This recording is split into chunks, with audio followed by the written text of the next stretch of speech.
అలాగే ఈ నెల 21న కాంగ్రెస్ వర్కింగ్ కమిటీ కానుంది.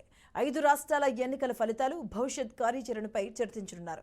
ఇక అదేవిధంగా సార్వత్రిక ఎన్నికల్లో అనుసరించాల్సిన వ్యూహాలు, అమలు చేయాల్సిన ఎన్నికల ప్రచార కార్యక్రమాలపై సిడబ్ల్యూసీ నిర్ణయాలు తీసుకోబోతున్నట్టుగా తెలుస్తోంది. వివిధ రాష్ట్రాల్లో కూటమి పార్టీలతో సీట్ల పంపకం, ఎన్నికల ప్రచార వ్యూహాలపై ప్రధానంగా చర్చిస్తారని సమాచారం. ఇక దీనిపై మరింత సమాచారాన్ని మా ప్రతినిధి అశోక్ అందిస్తారు.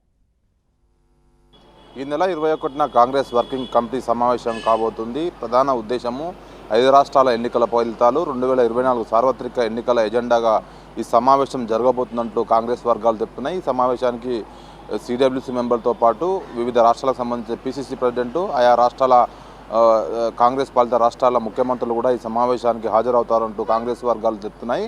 ప్రధానంగా ఈ 5 రాష్ట్రాల ఎన్నికల ఫలితాలు కాంగ్రెస్కు కాస్త ఆశ్చర్యానికి గురి చేశాయి. ఎందుకంటే హిందీ బెల్ట్ రాష్ట్రాలైన మధ్యప్రదేశ్ కానీ, రాజస్థాన్ కానీ, ఛత్తీస్గఢ్లో భిన్నంగా ఫలితాలు వచ్చాయి.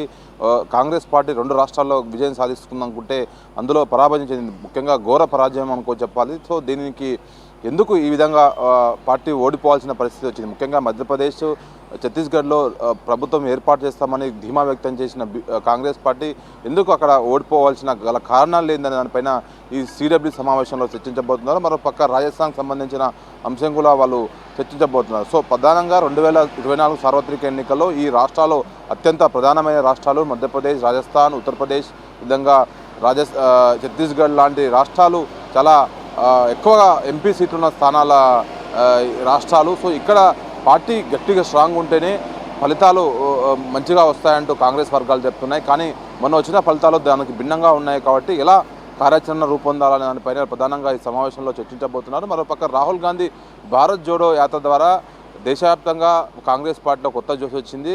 కశ్మీర్ టు కన్యాకుమారి ఏదైతే చేశారో భారత్ జోడో యాత్ర, దానివల్ల కార్యకర్తల్లో మంచి జోష్ వచ్చింది. కాబట్టి మరోసారి ఈ హిందీ బెల్ట్ రాష్ట్రాలైన మధ్యప్రదేశ్, రాజస్థాన్, ఛత్తీస్గఢ్, ఉత్తరప్రదేశ్ లాంటి రాష్ట్రాలలో మరోసారి భారత్ జోడో నిర్వహించాలని కాంగ్రెస్ నాయకులు భావిస్తున్నారు. దానికి సంబంధించిన అంశం కూడా ఈ సమావేశంలో చర్చించే అవకాశం ఉంది. మరోపక్క బీజేపీని ధీటుగా ఎదుర్కొనేందుకు ఏ విధంగా భవిష్యత్తు కారణ చర్యలు చేపట్టాలి, ముఖ్యంగా ఎందుకంటే ఈ 5 రాష్ట్రాల ఎన్నికల్లో బీజేపీ ఘన విజయం సాధించింది. అందులో 3 రాష్ట్రాలు, పెద్ద రాష్ట్రాలు 3 రాష్ట్రాల్లో ఘన విజయం సాధించింది. కాబట్టి బీజేపీ దూకుడుకు కళ్ళం ఎలా వేయాలి, మిగతా విపక్ష నాయకులతో కలుపుకొని ఎలా ముందుకు వెళ్ళాలనే దానిపైన ఈ సమావేశంలో చర్చించబోతుంది. రేపు అయితే ఇండియా కూటమి సమావేశం అవుతుంది. రేపు ఇండియా కూటమి సమావేశం 2 రోజుల తర్వాత కాంగ్రెస్ వర్కింగ్ కమిటీ సమావేశం అవుతుంది.